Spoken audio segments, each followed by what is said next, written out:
We're just about to finish our 10th year, and this all began because my son, as we were driving down the road, just said, why don't we eat insects? And since then it's grown to the point where we're in 1,500 stores across the country. We do different things with them, from the flavoring. We have 10 different flavors that we use in our mini kicker tubes, all the way to, and those are generally for people that want to try insects and are serious, all the way to our scorpion suckers. We make the scorpion suckers here. Each lollipop has a real scorpion, even with the stinger in it. We also have a fairly strong market in the culinary side with chefs. Chefs love the black ants, the chicotanyas, and they also enjoy the scorpions. They have a lot of fun, you know, making different dishes with it. One of the things we joke about when a chef uses them is that they'll create a meal that their guests will never forget. You never forget the first time you eat a bug.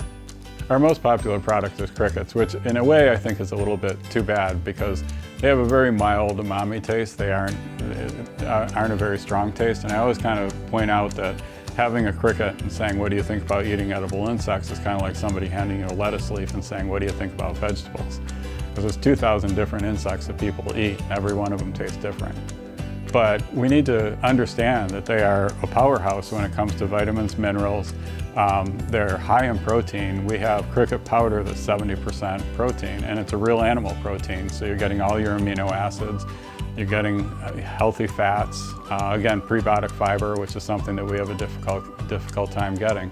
So I think it's important for people to A, understand that, but also realize that sometimes it's as simple as adding cricket powder to a shake, and now you have this whole new set of vitamins and minerals and protein. One of the reasons that this has been important to me since we started has to do with the fact that I believe that it's going to be, you know, can be a major chain. It's like a whole new food category.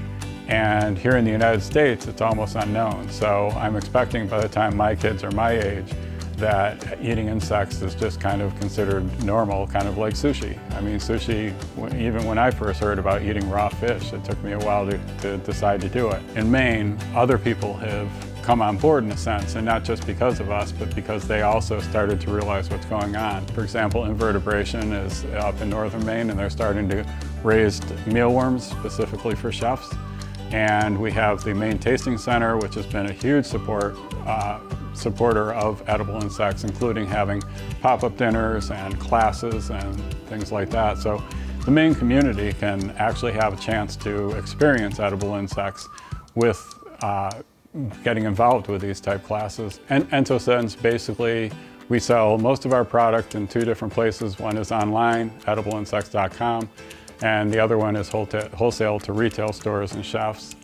And then the second side of that is our Ento education side, where we're working with places like Maine Tasting Center to create educational programs for schools, to create the cooking classes and more pop-up dinners.